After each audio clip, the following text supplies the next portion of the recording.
beri nama pedang ini Naga Puspa. Selamatkan dia. Jangan sampai jatuh ke tangan pendekar berwatak jahat.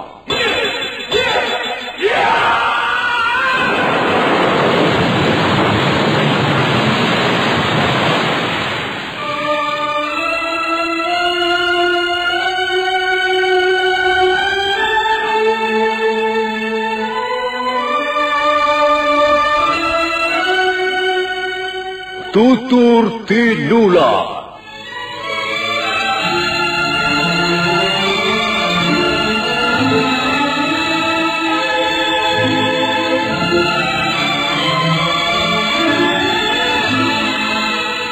Sebuah sandiwara radio serial, produksi Sanggar Cerita dan Teater Sanggar Prativi. Sebuah kisah dengan latar belakang sejarah runtuhnya Singasari dan berdirinya Kerajaan Majapahit.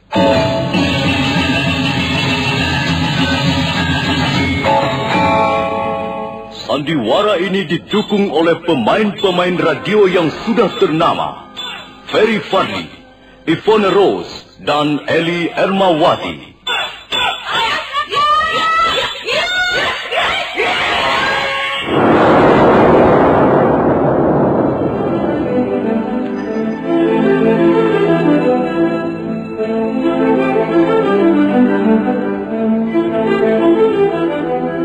Cerita ini ditulis dan diolah oleh S. Tijab, hiasan musik dan sutradara C. Ispriyonoka.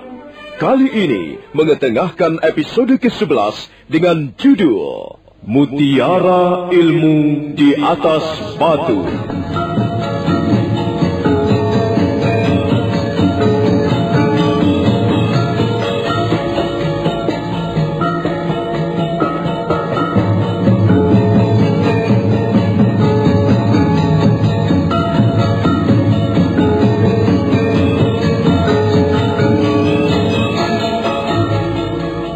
Dalam seri ke-307 ini didukung oleh para pemain Mas Sono sebagai Arya Wiraraja, M. Reda sebagai penjaga, Ferry Fadli sebagai Arya Kamandanu, Heri Stiono sebagai Sang Ramawijaya, Nusri Nurdin sebagai Lembu Sora, Mas Niko sebagai Nambi, Idris Apandi sebagai Ramapati, Sulaiman sebagai Tambak Baya, Mas Dewa sebagai Gagarangan, dan Asdi Suhastra pembawa cerita. Selamat menikmati.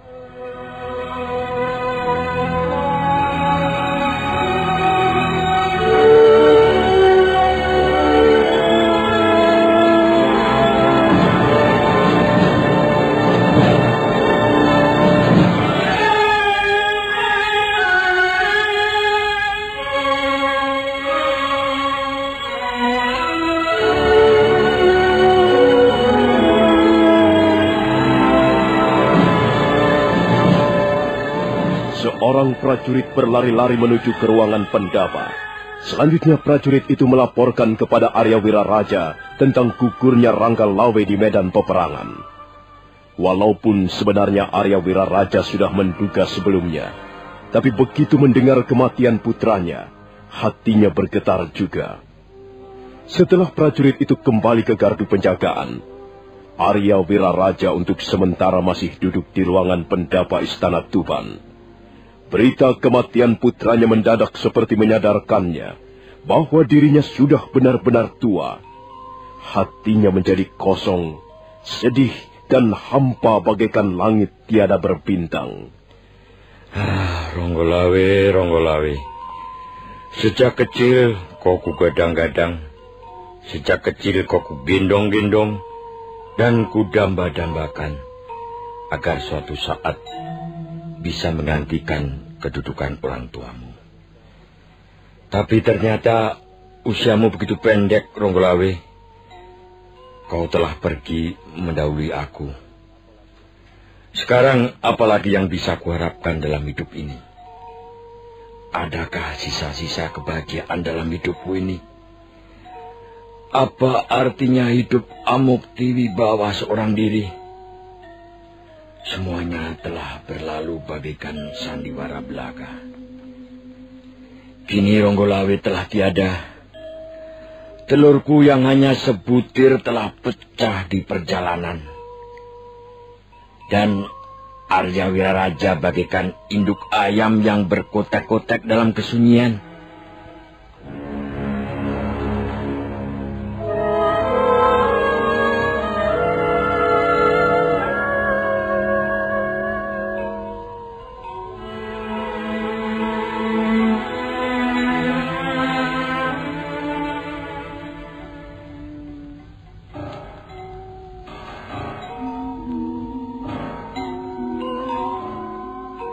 Dengan hati yang lunglai, Arya Wiraraja masuk ke ruang peraduannya. Sebentar kemudian dia sudah keluar kembali dan mengenakan pakaian seorang Brahmana. Dia melangkah menuju Pagedogan atau kandang kuda. Dia memang sengaja tak ingin membuat istana Tuban menjadi geger karena kematian Ranggalawe. Itulah sebabnya dia tidak mengabarkan berita tentang kematian Ranggalawe kepada dua orang menantunya, Marta Raga dan Tirtawati. Istana Tuban masih diselimuti kabut kesunyian ketika Arya Wiraraja memacu kudanya meninggalkan pintu gerbang.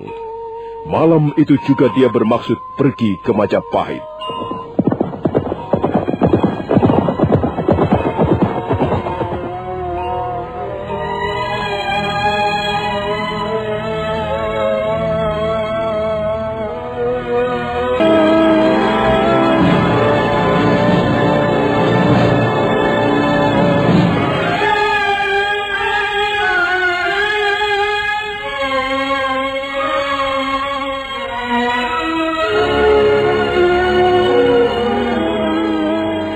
Jarak antara kota Tuban dan istana Majapahit cukup jauh. Walaupun sudah dibuka jalan yang baru sebagai sarana perniagaan antara kedua kota, Arya Wiraraja membutuhkan 2 hari 2 malam untuk berkuda. Pada hari yang ketiga, barulah dia tiba di perbatasan kota Majapahit. 2 orang penjaga tugu perbatasan segera menghadang kehadirannya. Maaf, Tuan. Mau kemanakah tujuan perjalanan Tuan? Aku mau menghadap Gusti Prabu Kertarejasa. Maaf, siapakah Tuan ini? Dan apa keperluan Tuan menghadap Gusti Prabu? Oh, namaku Arya Wiraraja. Aku datang dari Istana Tuban. Soal keperluanku menghadap Gusti Prabu, aku tidak bisa mengatakannya padamu. Maaf, Tuan Wiraraja. Bukannya kami tidak percaya kepada Tuan. Tapi perang antara Majapahit dan Tuban baru saja selesai. Kami harus berjaga-jaga untuk menghindari segala kemungkinan. Sudah seharusnya kalian menjalankan perintah dengan sebaik-baiknya prajurit. Sekarang, berilah aku jalan. Maaf, Tuan. Kami terpaksa menahan Tuan untuk beberapa waktu di tugu perbatasan ini. Kami akan minta izin lebih dulu kepada atasan kami, apakah Tuan diperkenankan masuk ataukah tidak. Oh, kalau begitu, baiklah. Aku akan menunggu di sini. Prajurit penjaga tugu perbatasan itu kemudian berbisik-bisik sebentar pada 2 orang temannya. Kemudian salah seorang di antaranya menghampiri seekor kuda yang tertambat di bawah pohon. Tapi belum sempat prajurit itu naik ke atas punggung kuda, mendadak dari jauh mereka semua melihat kehadiran Arya Kamandanu. Oh, kiranya Tuan Wiraraja. Ya, benar Arya Kamandanu. Aku bermaksud menghadap Gusti Prabu, tapi mereka menahanku di sini. Apa yang kalian lakukan terhadap Tuan Wiraraja, prajurit? Ampun, Tuan. Ampun, Gusti. Kami terpaksa menahan Tuan Wiraraja karena kami harus menjalankan perintah. Sudahlah Kamandanu. Mereka tidak bersalah. Mereka sudah bekerja dengan baik. Kalau begitu marilah, Tuan. Marilah saya antarkan menghadap Gusti Prabu. Kebetulan Gusti Prabu sedang memimpin pertemuan di Balai Paseban Agung. Mari, Tuan.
Terimalah sembah dan bakti kami.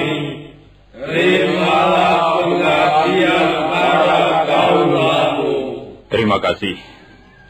Saya mengucapkan selamat datang di Balai Paseban Agung Istana Majapahit ini. Kali ini, kita berkumpul untuk membicarakan masalah perang melawan pasukan Tuban, yang menurut laporan dinyatakan sudah selesai. Apakah memang benar demikian, Paman Lembusora? Benar, Gusti Prabu. Pasukan Tuban sudah dapat ditundukkan. Sebagian besar mereka terbunuh, dan sisanya kucar-kacir melarikan diri. Iya. Apakah masih diadakan pengejaran terhadap mereka yang melarikan diri, Paman? Dalam hal ini, Adi Nambi, hamba kira dapat memberikan keterangan yang lebih terperinci, Gusti Prabu. Bagaimana, Paman Nambi? Apakah jumlah mereka yang melarikan diri cukup banyak? Hal itu tidak perlu dikhawatirkan, Gusti Prabu. Jumlah mereka hanya sekitar 300 sampai 500 orang. Dan hamba menyuruh beberapa orang perwira Majapahit memimpin pasukan pengejaran. Mereka terdiri dari 3 kelompok, Gusti. Masing-masing kelompok dipimpin oleh Rabanyak, Rapangsa, dan Arya Tada. Hamba kira mereka dapat menyelesaikan tugas-tugasnya dengan baik, Gusti Prabu. Baiklah, Paman Nambi. Kita tinggal menunggu laporan mereka. Sekarang aku ingin membicarakan masalah lain yang tidak kurang pentingnya. Kita semua tahu bahwa kita tidak menghendaki perang di antara saudara-saudara dan teman-teman kita sendiri. Pemberontakan yang dilakukan Ranggalawe merupakan contoh buruk bagi awal pertumbuhan Majapahit ini. Kita semua berharap agar jangan sampai peristiwa seperti itu terulang kembali. Ada yang masih merupakan ganjalan dalam hati kecilku. Kita semua tahu bahwa Ranggalawe adalah putra tunggal Tuan Arya Wiraraja. Sedangkan Tuan Arya Wiraraja, kita semua tahu betapa besar jasa beliau dalam ikut serta membangun Majapahit ini. Ampun, Gusti Prabu. Hamba terpaksa memotong sebentar. Ganjalan seperti apakah yang telah mengganggu hati Gusti Prabu Kertarajasa? Apakah Gusti Prabu mengkhawatirkan suatu saat nanti Tuan Arya Wiraraja menuntut balas kematian Ranggalawe? Kekhawatiran semacam itu sebenarnya memang tidak perlu ada. Namun begitu, bukan berarti kemungkinan seperti yang Paman kemukakan tidak bisa terjadi. Bagaimanapun juga, Ranggalawe adalah putra kandung Tuan Arya Wiraraja. Tapi kita semua berharap bahwa Tuan Arya Wiraraja dapat menilai persoalan ini secara lebih baik. Baru saja Sang Prabu Kertarajasa Jayawardana selesai mengucapkan kalimat-kalimatnya, ketika mendadak Arya Kamandanu datang ke Balai Paseban Agung dengan ditemani Arya Wiraraja.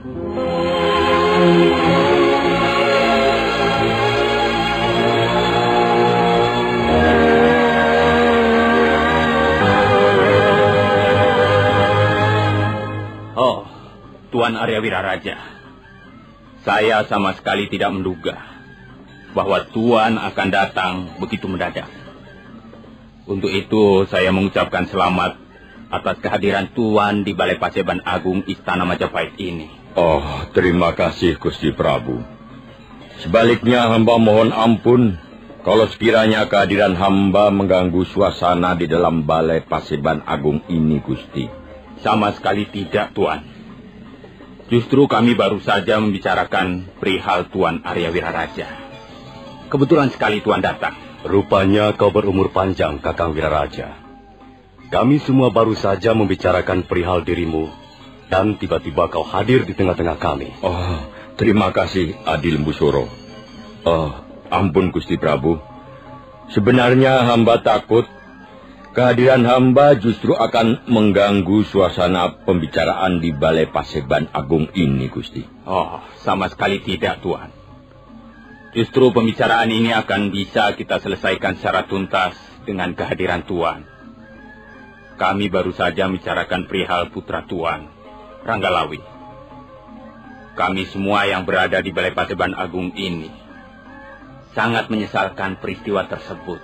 Ya, hamba sendiri juga sangat menyesalkan peristiwa tersebut, Gusti.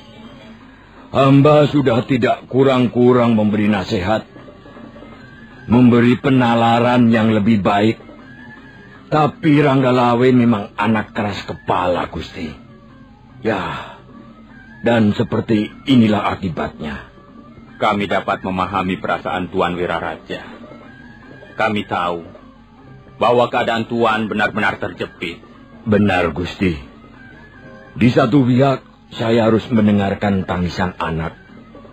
Sedangkan di lain pihak, saya harus tetap berbakti kepada negara dan kepada Gusti Prabu. Ya, tapi sudahlah, Gusti. Semuanya sudah terjadi. Kita serahkan apa yang telah terjadi dan apa yang belum terjadi kepada kekuasaan tangan-tangan Sang Hyang Widi. Benar, Tuan. Kita hidup di dunia ini sebenarnya hanyalah menjalani sebuah lakon pewayangan. Ada tangan-tangan gaib yang menggerakkan wayang-wayang di atas layar atau pakeliran. Karena itu, saya mohon Tuan Wiraraja dapat menenangkan hati, menjernihkan pikiran, dan menganggap apa yang sudah terjadi ini memang harus terjadi. Benar, benar, Gusti. Hamba sudah pasrah. Bagi hamba, soal Ranggalawe sebenarnya sudah selesai. Sekarang ini, hamba datang menghadap untuk suatu keperluan yang lain, Gusti. Oh, keperluan apakah gerangan Tuan? Ampun, Gusti. Sekarang ini, hamba sudah semakin tua. Tubuh hamba juga sudah semakin lemah. Hamba ingin hidup secara tenang. Untuk itu hamba datang menghadap, sekedar ingin menanyakan perihal apa yang pernah Gusti Prabu janjikan kepada hamba. Ampun, Gusti Prabu. Janganlah Gusti Prabu menganggap pertanyaan hamba ini merupakan suatu tuntutan ataupun hal-hal lain yang bersifat memaksa. Sama sekali tidak, Gusti. Hamba hanya ingin mendengar kebijaksanaan Gusti Prabu Kertarejasa. Iya, Tuan Wiraraja. Saya mengerti apa yang Tuan maksudkan. Memang, saya pernah jatuh janji kepada Tuan bahwa jika suatu saat nanti saya dapat menjadi raja di Majapahit, maka saya akan membagi wilayah kerajaan saya menjadi 2 bagian. Dan rupanya sekarang ini saya harus menepati janji saya. Sekali lagi hamba mohon ampun, Gusti. Bukannya hamba menagih janji. Hamba hanya ingin hidup secara tenang dan damai menjelang akhir hayat hamba nanti, Gusti. Baiklah, Tuan Wiraraja. Tuan tidak perlu merasakan sungkan. Janji ibarat hutang. Karena itu harus ditepati. Baiklah. Sekarang dengarkan, Tuan. Inilah keputusan saya. Mulai hari ini dan nanti akan dikukuhkan menjadi suatu keputusan resmi dari pemerintah Majapahit. Saya akan membagi kerajaan menjadi 2 bagian. Saya akan memberikan Lamajang Utara, Lamajang Selatan, dan 3 penjuru kepada Tuan Arya Wiraraja. Selebihnya, Majapahit Barat tetap akan berada di bawah kekuasaan saya. Nah, bagaimana Tuan? Apakah Tuan puas menerimanya? Oh, ampun. Ampun, Gusti Prabu. Hamba kira cukup. Bahkan rasanya pemberian Gusti Prabu terlalu berlimpah-limpah kepada hamba. Tuan Wiraraja pantas untuk menerimanya.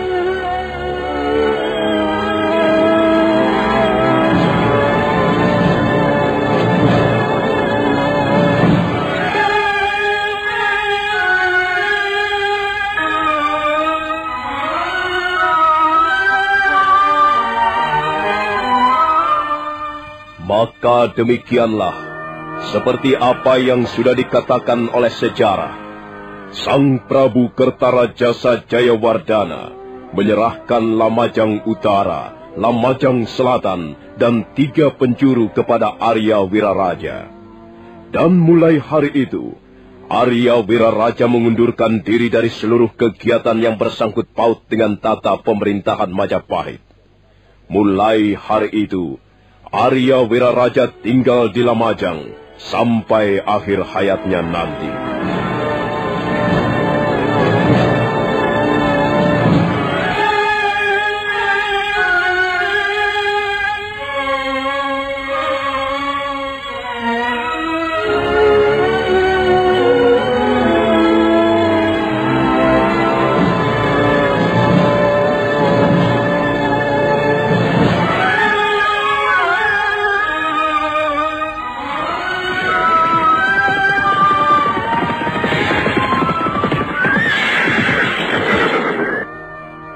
Kita sudah terlalu jauh meninggalkan tepian sungai Tambak Beras, Kakang Tambak Baya. Ya, benar Adi Gegarangan. Sepertinya prajurit-prajurit Majapahit itu tidak lagi mengejar kita. Kita bisa melanjutkan pelarian ini dengan lebih aman. Namun begitu, kita harus tetap waspada. Kemana tujuan kita, Kakang? Kemana saja. Yang penting selamat dari incaran orang-orang Majapahit. Sekarang ini, kita semuanya menjadi pelarian Gegarangan. Kita menjadi buron pemerintah Majapahit. Ya. Sudahlah. Ayo kita lanjutkan perjalanan.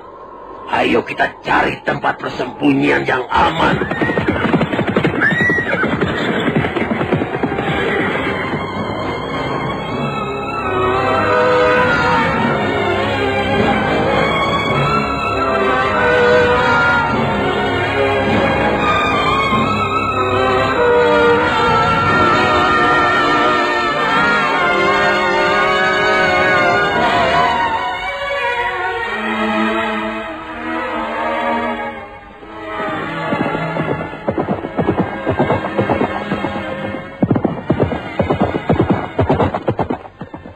Sementara itu, Tambak Baya dan Gegarangan bersama orang-orangnya yang kira-kira berjumlah 300 orang berusaha untuk melarikan diri dari kejaran prajurit-prajurit Majapahit. Mereka terus berkuda melewati desa Jaban, kemudian menyeberangi Kalimas, dan akhirnya mereka tiba di tepi sungai Kapulungan. Nah, saudara pendengar,